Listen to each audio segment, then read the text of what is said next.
Yeah. Hey, bruh. You know, it's interesting, né? From the last time, like the last conversation we had, speaking about family, and I think it's a very critical conversation for you and I to have, but also for other people to come on in and listen. Because I think the problems we have right now, whether it's men killing other men at a very, very high rate, or men killing women, or men killing children, or women killing men, women killing their children, or kids killing each other, and many other problems, you know. Okay. Yeah. What I think there's a very key ingredient in our pursuit of, you know, solution, in our pursuit of trying to solve this, right? And this key ingredient is something that perhaps majority of us really do not consider as important as it is: the family. And the last time I mentioned something called the nucleus family, which is really the basic unit of building a nation. And I also mentioned how the Indians, the Jews, and the Muslims, and many other communities in the world that are thriving actually have their own little communities within this much bigger system. And we need to do that. We need to get to that level where we have our own functioning system, and then we can interact with any other group within the bounds of our system, right? Look at the Somalis who come to South Africa, man, illegally and legally, whatever. Look at what they do. They have their own system, right? Somalis work amongst each other, and they circulate money amongst each other. Even the women they marry are their own women. You see, the Pakistanis do the same. The Ethiopians do the same. Nigerians do the same. Do you get me? We're the only people who don't have a structure. And it's man. I think we are colonized, brother. We are because colonized. even when we think of food, bro, like we don't think of African food. You won't say no, or something like that. You mean our food? Let me not say African food. Our food. Because Nigerians think of their food. Somalis think of their food. You get me? It's us. No, I mean our food. Yes. As the Bantu people. Yes. You understand? Especially here in South Africa. Yeah. Because in Tanzania they eat their food. In Rwanda, it's South Africa, man. You see, that's where we have to start addressing the issue, right? We're like the leaders in good and bad things. So let me just, you know, maybe touch on that issue. It also starts within the family, at home. But then the problem is when you give up your right to be a parent, your power as a parent, you give it up to the government. Now your kid is dictated by government propaganda and indoctrination. You give up your kid to be taught by some life orientation textbook about what family is. You let your kid be taught about sex at the age of 12 years old, but then they don't even know how to save money. By the time they reach grade 12, they don't even know how to manage their own personal finances. They go to varsity, they learn accounting, they are good at, you know, following bank statements and what happened to this transaction and that, but then they still can't manage their own finances. So by the time they're 30 years old, they can do all these things. They can speak this language which is not theirs. They understand this culture which is not theirs. They eat this food which are not theirs. They wear these clothes which are not theirs. But then they can't take care of themselves. They can't take care of their own families. They can't even form a functioning family. It's our problem, man. And it has to be addressed from that basic level of family. So I just have a question. When you say family, are you saying in the sense of Mother, the father, and Bantu child family, or as just a single home?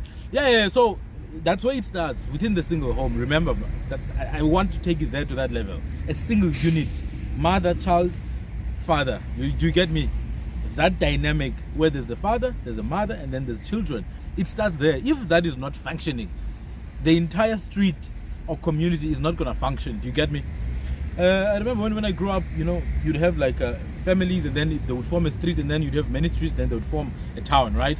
And each and every family needs to have a functioning system, and then you transfer that to a much bigger level. Like as a street, you have a street committee, you have representatives, and then from a street you have a councillor, from a councillor you have a mayor, from a mayor you have a premier, and then minister, and then you see. But then it starts from the family. Would you say like you have trust in those systems or structures that are in place? The ones that we currently have. The councillors, as you mentioned. So if the families are functional, right? if we are functional in our own individual households, then we'll be able to, select people to represent us. Representation is as ancient as time itself. People have always selected people to represent them. Just because here in South Africa or other countries it doesn't work, doesn't mean it's not, it's a good idea to have someone to represent you. Do you get it? Whether it's a pastor, whether it's a priest, there's always been representation because we do different things within a society. So I do think it can work, but I do not have trust on our current, representatives. For example, the ANC. Why would you say that? They're useless as hell, man. They're useless thieves and they are rapists. They beat their wives. They cheat on their husbands. They're sleeping with children. You find that the leader has someone who works in the office and then he's sleeping with that person. For people to get jobs, they need to sleep with these guys. So it's useless as hell. I can't trust these puppets. They're not even that smart, man. These guys, they're not very intelligent. You see, man, if you can't control your urges for stealing, your urges for sleeping with someone, you're not a very intelligent person. You're worse than an animal. Even dogs have seasons, man. Dogs have seasons. They have a season of actually mating, you see. So even plants, now we're gonna enter spring. It's a season. There's cycles. So if you can't even control yourself as a man, as a woman, as a girl, as a boy, you're in office, you're stealing instead of helping people. It's not even your money, it's their money. Everyone pays tax. If you buy food, you're paying tax because there's a VAT charged on virtually every product. Even those ones that are exempt, there's someone has to pay something. So what I'm saying is, these structures are dysfunctional, right? But then it doesn't start there. That's just a symptom. The real problem starts within the family. People are raised by single mothers, man. And so, can I finish? People are raised by single mothers, ne? Single mothers are trying their best, but then they can't do everything. This thing of role reversal, that no, I don't need a man. Maybe you don't, but then the children, maybe the children do. You see, now you are getting to a point where the mother is the father, the child is a boy, and after 2 months is a girl. After 3 months, he identifies as a balloon. You can identify as a balloon, man. Do you know that? You can literally identify as a balloon. You are free, and you can have a pronoun called king and lord. I can't question that. So that shows you how dysfunctional this whole nonsense is. But for us, that system doesn't work. It's never worked for us. It's always worked against us. So that's why in the city, we have to go back to what really defines us: mother, father, and child. Make that work together. Children must be taught that they are children. They are not the kings at home. I see on social media, if a child cries for something, hey, the parents must go crazy and buy that child that nonsense. Yeah, Baba, when we're young, you even get murdered by your mother. You see? And then you cry. You cry and then you get beaten up for crying. For crying. You get me? Or if you go, you play with other kids and then you get hurt, something happens. You get beaten up for getting hurt. Yeah. And it teaches you next time you have to deal with your stuff. But today, man, parents would end up fighting amongst each other for their children, right? Yeah. And I'm not saying beating children and everything is a good thing. There's always a better way of doing things. But what I'm saying is, even the Bible says, man, when you spare the rod, then you spoil the child. Yes, so it speaks to discipline. There has to be discipline and consequence. And today you don't see that. So that's what I'm saying. Everything at home is messed up. The child is the king. The father is the dog. The father, if you lose a job as a man, then you are nothing. If you lose a job as a man, even children will come tell you, Maluma Sebenzi, you are useless. You're always eating here at home. Just to take you back a little bit. So you just made a statement that this thing just begins from within the home, right? Yeah. So what about the external influences then? That's why I'm saying, let's first attend to the problems within the house, right? So there's this proverb that if there's no enemy within, the enemy outside can do you no harm, right? Yes. So if you have a strong structure, you have a strong family unit, and that family unit forms a unit with other families within us as a people. That unit, your family, my family, the next family, that family, we work together, right? We have maybe annual gatherings. We make deals amongst each other. We do business together, just like other communities are doing, Muslims, Indians, and all these other groups. If we have that, that's our own system. But now we exist within another system where there's other groups of people, and that's fine. So that's the external now factors that you're mentioning. We don't approach those external factors as individuals now. We speak with a particular voice, like China. If you are dealing with the Chinese government, you are dealing with 1.4 billion people. You're not dealing with Xi Jinping. or one minister. You're dealing with 1.4 billion people. That's why the guy in China, one president, can call 30 presidents from Africa to go to China. 30 men, grown-up men. They would probably beat Xi Jinping if they had to fight. They could beat him. But then he has power because he has 1.4 billion citizens. Hundreds of millions of people who contribute tax. At least a billion people who contribute tax towards him, right? So he speaks with a unified voice. They might not all agree with him, but then he is a representative. That's what I'm talking about. When there's a strong structure within the family, a strong structure within the community, it results in a strong structure within what? The society. Now the Chinese have a working system amongst themselves. It's not perfect, but it works for them. And then when they come and approach the external factors, they approach them as a unit, a strong muscle, like your fingers. You have 5 fingers, but when you form them, when you form a fist, you use all of them, and it's painful. But with us, it's not the same. With us, it's a very individualistic approach. That's why you have presidents who are stealing from the people. Presidents who are stealing things that they shouldn't even be stealing. You have presidents who have absolutely no character or integrity. You have pastors who are rapists. Who's that guy, the Nigerian guy, Omotoso, and there's this other Malawian, that fool. Bushiri. Yeah, that fool, Bushiri, that thief and a liar. And you have South African people who praise those guys. They worship them. They go crazy. Man of God, Major one. Hey, Papa. They even fight for them. They fight for them and they'll die for those guys. Because you know why? Because they looked outside of themselves for solutions. Can't you know solutions are here? So within that family, the father must know his story. The father must know his story. You cannot want to lead a family if you can't even lead yourself as a man. You can't control your urges. Yeah. That's why I said it in the first place. You must control your own urges, man, as a man. As a man, you have to overcome yourself every single day so that you can carve a path everyone else can follow, right? Same goes for a woman. You don't get a pass because you're pretty. Your prettiness is yours and only yours. But at the age of 75, you won't be that pretty anyway. You see? Even you as a man, you can be masculine. It means absolutely nothing if you cannot use this thing. Your faculties up here. So you must overcome yourself and understand that power comes from within. Then when the two forces meet, masculine and feminine, you bring forth children, offspring. You program those children from the time they're in the womb, my brother. You program them to the age of 12. By the age of 12, they must be complete. They must be ready to face the outside world, because then they start making decisions for themselves, you see. But those first 12 years, man, that's why you need a strong family. You program the children to understand the mission. You see, these boys, Afrikaner boys who are taken to camps by such groups as Saint Landers and Commando Corps, you see. They're taken to camps, 13 years old, they're training, man. They already know who the enemy is. They're told, 13-year-old. And the next thing, you go to varsity with these boys. They're 19, they're 21. You think you can convince them with your stupid activism? White privilege. It means nothing to them because they understand you're the enemy and they have to stay in power. And it's fine. It's fine for them to stay in power. Why would they want someone else to be in power over them? Totally agreed, man. Totally agree. I totally agree with you, brother. Why would any other group? Just one more question. So I see that you keep mentioning and making examples about other nations and the things that they are doing and stuff. Do you think it's a wise idea that we follow other nations? We're already following them. I'm saying, do you think it's a wise idea to follow? It can't be wise, because we're already following them and we're dying, man.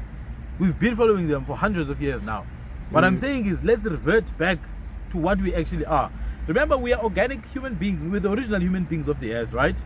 And until we get back to that identity of ours, we'll always be lost. We're following them, and our women are wearing hair from Asia, Peruvian hair, Brazilian hair.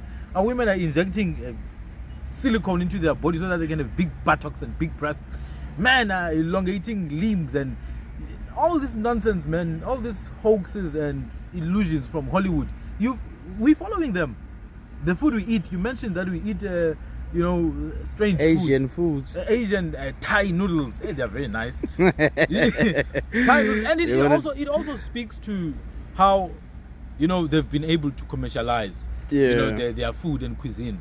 So when you go and buy Asian food, you can enjoy it because they've been able to commercialize. And what about us? Why don't we improve on our side? The world is ready.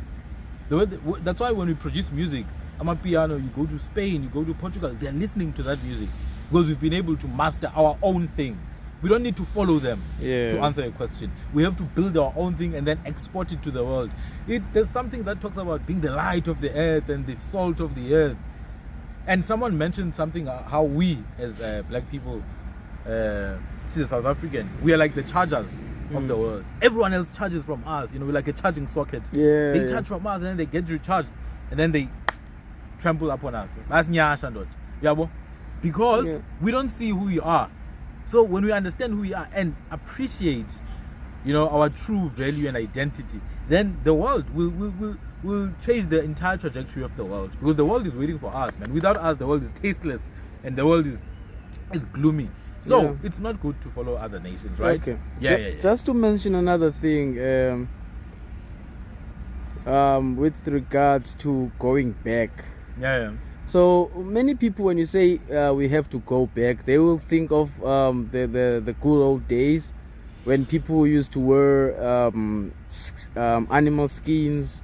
They used to live off the land, and they might not realize that we as African also had more civilized civilizations. No, South Africa alone.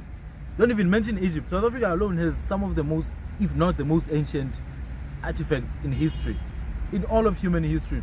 If you look for skulls, man, there's a place in Northwest, they call it the Cradle of Mankind, in Maropeng, Northwest. That's where you will find skulls, archaeological evidence of civilization in South Africa. You go to Cape Town, you find humans have been there way before. You go to the Eastern Cape, they found coins there. They found coins in the Eastern Cape, somewhere around Pondoland. They found coins for trading, You go to Mpumalanga, you have the Bokoni ruins there.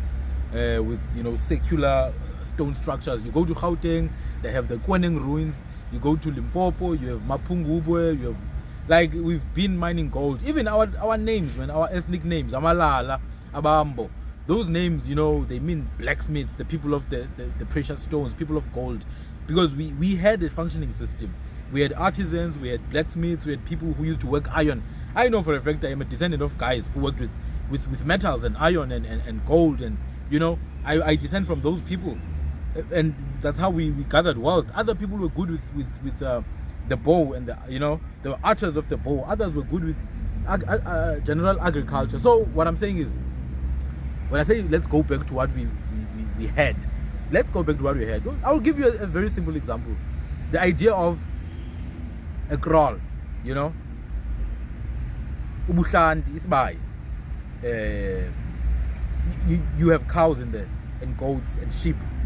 It's like today you would have a virtual wallet. It's like your little kraal, and then within that wallet you have your little Ripple coin, like your cows. You have your little Bitcoin, like your sheep. You have your little Ethereum. So those are the principles that we can take from our culture, right? Even the whole thing of wearing skins, man. Do you know that a lot of these clothes that we're wearing are skin? They're skin. They're taken from animals, from insects, from plants. It's nothing hectic. It's developed now to appear in a certain way. So when we say let's go back to our culture, we're not saying people must go around naked. You can go around naked if you want, if that's for you. I mean, I'm not gonna do that. Yeah, well, you can walk barefoot. It's scientifically proven. It's a very good thing for you to walk barefoot. But the point is the principles that we had.